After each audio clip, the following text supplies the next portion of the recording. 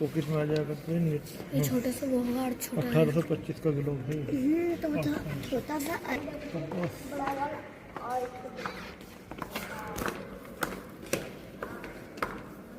ये नेविगेशन के लिए एंगुलर मूवमेंट के लिए यूज होता था। मतलब इसको ऐसे सामने से ये जो है ना, ये अभी तो खड़ा हुआ है, इसको जैसे हॉरिजॉन्टल पोजीशन में, अभी वर्टिकल में रखा ना, हॉरिजॉन्टल पोजीशन में रखते थे। तो नॉर्थ किधर है, साउथ किधर है, किधर को चलना है। तो पुराने टाइम में जो शिप्स चलते थे, तो शिप्स में नेविगेशन के लिए ये चीज़ यूज होती थी कि किधर जाना है। तो जहाँ जाना होगा तो उसका डायरेक्शन के हिसाब से इस पर एंगल बने हुए हैं, उस एंगल को मेजर करते हैं।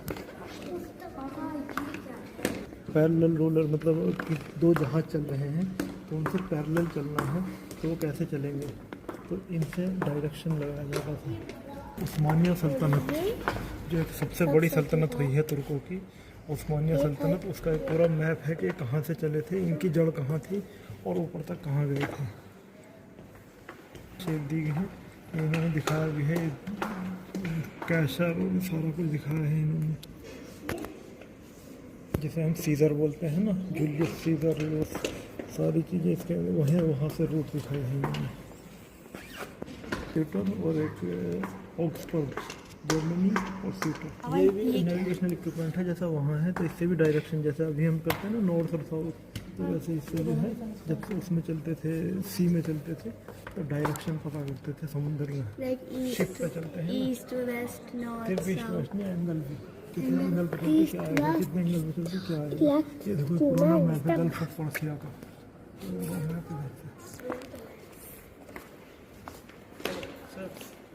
गाइस एंट्री पे पूरी लाइब्रेरी का मैप लगा हुआ है, हमें जहाँ भी जाना है वहाँ जा सकते हैं। इस समय हम लोग यहाँ पर हैं। ये रीड एरिया है, रीडिंग एरिया।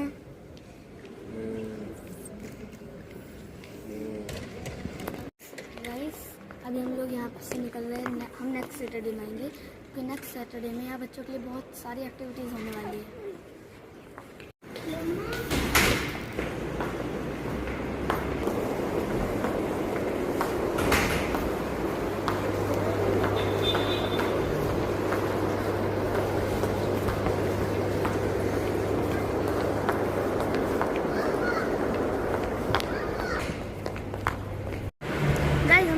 पहुंच चुके हैं। कतर का सबसे बड़ा मार्केट है, आइए चलते हैं।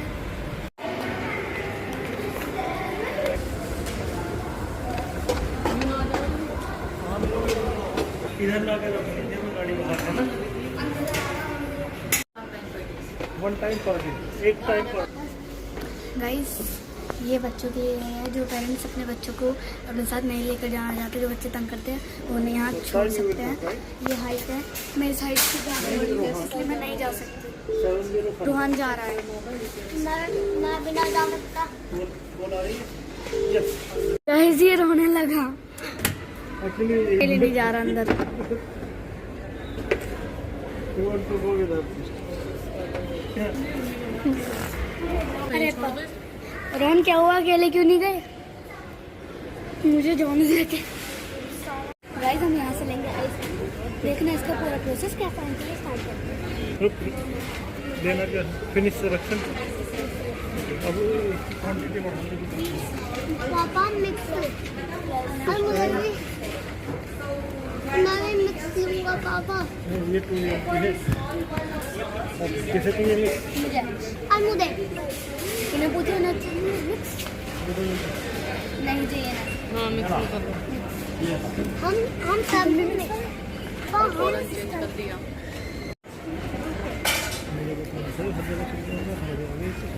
ये वही वाला है ना जिसमें से हम रात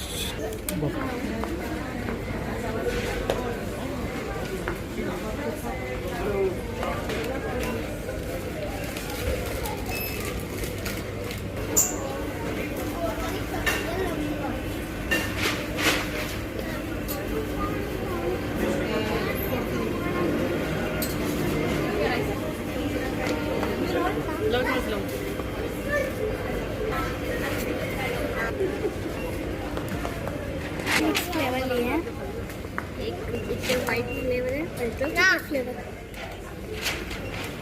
गाइस आप कमेंट बताना कि आपको ये आइसक्रीम का प्रोसेस कैसा लगा। आइए आगे फुल वीडियो आपको नेक्स्ट व्लॉग में देखने को मिलेगी। आज का व्लॉग यही एंड करते हैं, हम मिलते हैं नेक्स्ट व्लॉग में, तब तक के लिए बाय बाय।